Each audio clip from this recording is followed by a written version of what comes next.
South India shopping మాల్లో block buster ఆషాఢం #1 kilo sale.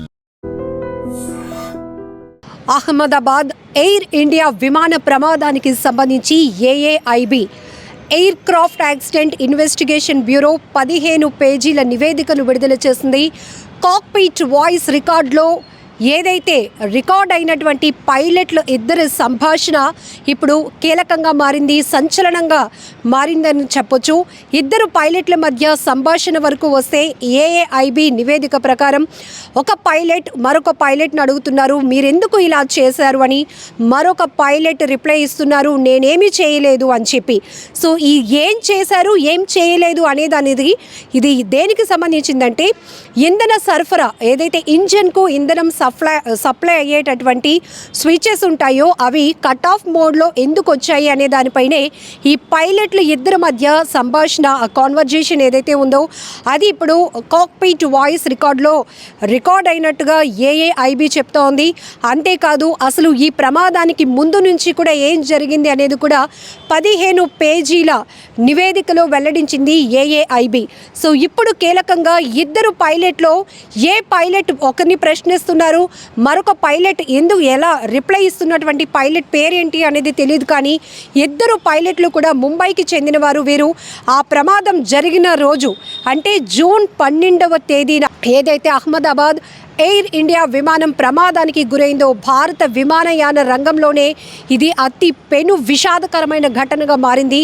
అత్యంత భారీ స్థాయిలో ప్రమాదం జరగటం, 1,20,000 లీటర్లు ఉన్నటువంటి ఇంధనం ఒక్కసారిగా మండటంతో భారీ ప్రమాదం జరిగింది. 270 మంది అందులో ప్రయాణిస్తున్న వారు పూర్తిగా అందులో ప్రాణాలు కోల్పోయినటువంటి పరిస్థితి, క్రూతో సహా.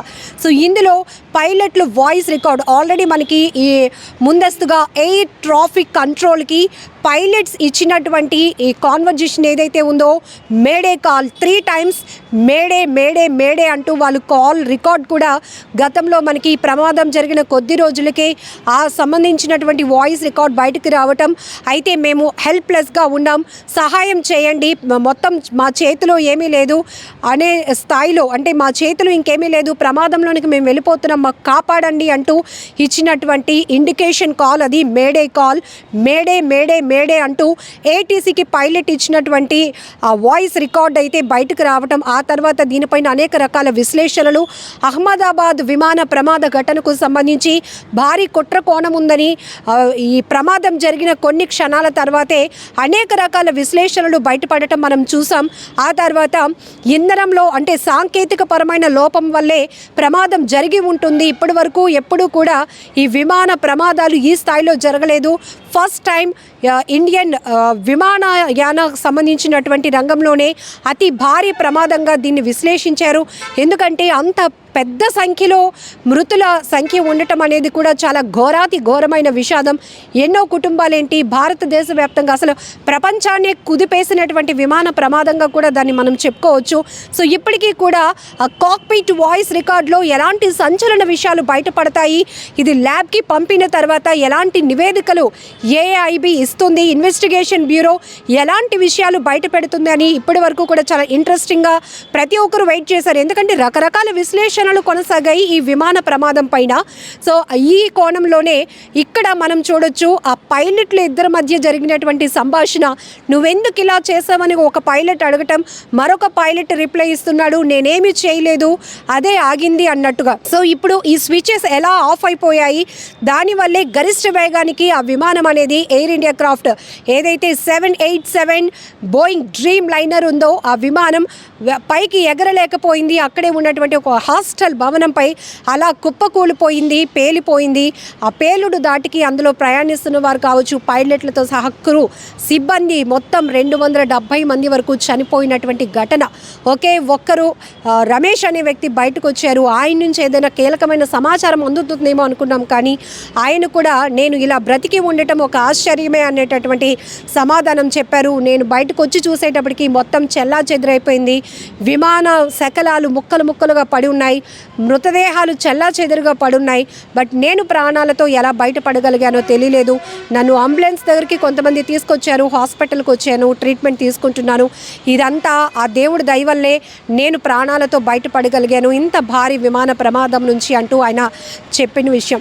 అంతకు మించి విమాన ప్రమాదానికి సంబంధించి ఎలాంటి సమాచారం కూడా రాలేదు. ఇమీడియట్గా అసలు ఆ బ్లాక్ బాక్స్ కావచ్చు, లేకపోతే ఈ కాక్పిట్ వాయిస్ రికార్డులో సంబంధించి ఎటువంటి కమ్యూనికేషన్ జరిగింది, ఎలాంటి లోపాల వల్ల ప్రమాదం జరిగి ఉంటుంది, దీన్ని ల్యాబ్కి పంపించిన తర్వాత కీలకమైన విషయాలు బయటకు వచ్చే అవకాశం ఉంటుందని అందరూ అనుకున్నట్టుగానే ఇప్పుడు ఏఏఐబి ఇచ్చినటువంటి 15 పేజీల నివేదిక చెప్తోంది. ఇద్దరు పైలట్ల మధ్య జరిగినటువంటి సంభాషణ, ఇంధనం ఏదైతే కంట్రోల్కి యూజ్ చేసేటటువంటి స్విచ్లు ఉంటాయో ఈ స్విచ్లు కట్ ఆఫ్లో ఉండటం అనేది అసలు ఎవరు చేశారు, ఎందుకు చేశారు అనేది ఇప్పుడు పెద్ద విశ్లేషణ మళ్ళీ మొదలవుతుంది.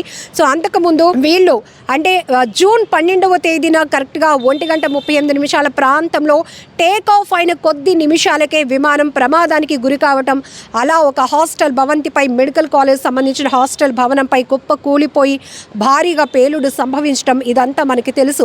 అయితే అది గరిష్ట వేగానికి చేరుకోలేకపోవడానికి కారణం ఇంధన సప్లై అనేది ఇంజన్స్కి వెళ్ళకపోవటమే. 2 ఇంజన్స్కి సంబంధించి ఇంజన్ 1, ఇంజన్ 2కి సంబంధించి ఒకదాన్ని అలర్ట్ అయి పైలట్లు యాక్టివ్ చేస్తే అది రన్ మోడ్లోనికి వెళ్ళింది, కానీ ఇంజిన్ 2 మాత్రం రన్ మోడ్లోనికి వెళ్ళలేక ఫెయిల్ అయిపోయింది. కట్ ఆఫ్ అయిపోవడం వల్ల పూర్తిగా సాంకేతిక పరమైనటువంటి లోపం వల్ల విమానం ఎగరలేక కూలిపోయింది. ఆ కూలిపోయిన ఘటనలో ఎంతోమంది ప్రాణాలు పోగొట్టుకున్నారు. కొన్ని కుటుంబాలేంటి, వేల కుటుంబాలు వారి కోసం కన్నీరు పెట్టుకున్నాయి. ఎందుకంటే DNA టెస్ట్ చేస్తే కానీ ఎవరు మృతి చెందారు అనేది కూడా, ఎవరి మృతదేహం ఏంటి అనేది కూడా గుర్తించలేని స్థాయిలో ఈ ప్రమాదం జరిగింది. వారి కోసం ఎన్నో వేల కళ్ళు కన్నీళ్లు పెట్టుకున్నటువంటి భారీ విమాన ప్రమాదంగా చెప్పుకోవచ్చు. అయితే ఇప్పుడు సంచలనంగా బయటపడినటువంటి ఏఏఐబి ఇచ్చిన 15 పేజీల నివేదికలో ఇప్పుడు కీలకంగా మారింది ఇద్దరు పైలట్ల సంభాషణ. ఇద్దరు కూడా ముంబైకి సంబంధించినటువంటి పైలట్లే. ప్రమాదం జరిగిన జూన్ 12 ముందు రోజు అంటే జూన్ 11వ తేదీన వీరు అహ్మదాబాద్కి వచ్చారు. చాలా హెక్టిక్గా ఉంటుందంట వాళ్ళకి, ట్రాఫిక్ కావచ్చు, రెస్ట్ తీసుకునే టైం లేకపోవచ్చు, ఇలా రకరకాల విశ్లేషణలు కూడా మనం చూసాం ప్రమాదం జరిగిన తర్వాత.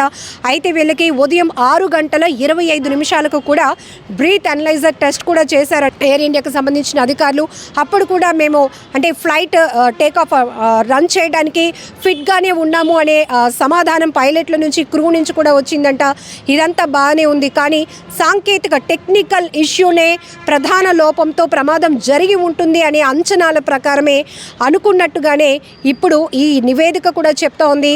ఇంధన సప్లై ఏదైతే ఇంజన్కి వెళ్లాల్సినటువంటి కనెక్టింగ్ ఉంటుందో దానికి సంబంధించిన స్విచెస్ కట్ ఆఫ్ అయిపోవడం వల్ల, స్విచ్ ఆఫ్ అయిపోవడం వల్ల అది మళ్ళీ యాక్టివ్ మోడ్లోనికి వెళ్ళలేకపోవడం వల్లే ఈ విమాన ప్రమాదం జరిగినట్టు తెలుస్తోంది.